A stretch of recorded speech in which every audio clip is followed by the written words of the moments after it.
ഇന്ത്യയുടെ ആഭ്യന്തരമന്ത്രി അമിത്ഷാ മധ്യപ്രദേശിൽ കംപ്ലീറ്റ് ഹിന്ദി രീതിയിൽ മെഡിക്കൽ കോളേജിന് ഒരു യൂണിവേഴ്സിറ്റിന് അവിടെ വിദ്യാഭ്യാസ സംഭവം ഉണ്ടായി. അവർക്ക് കുട്ടികൾക്ക് MBBS പഠിക്കാൻ വരുന്ന കുട്ടികൾ ഹിന്ദിയിലായിരിക്കും പഠിക്കുന്നത്. ഹിന്ദിയിൽ അവർക്ക് ഓപ്ഷനായിട്ട് എടുത്ത് കംപ്ലീറ്റ് ഹിന്ദിയിലായിരിക്കും അതിൻ്റെ സിലബസ്. നിങ്ങൾക്കറിയോ, ഒരു കുട്ടി പോലും കഴിഞ്ഞ 6 വർഷമായിട്ട് അതിൽ ജോയിൻ ചെയ്തില്ല. എന്താ കാര്യം?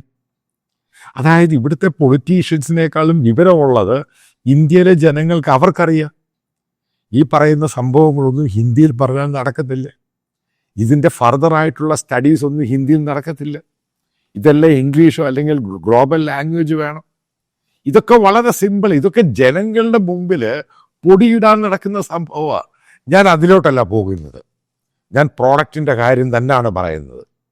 അതായത് ഇന്ത്യയുടെ പ്രോഡക്റ്റുകൾ ഇഷ്ടംപോലെ പ്രോഡക്റ്റ് ഉണ്ട്. നമുക്ക് നല്ല ഡിമാൻഡുള്ള പ്രോഡക്റ്റ് ഉണ്ട്.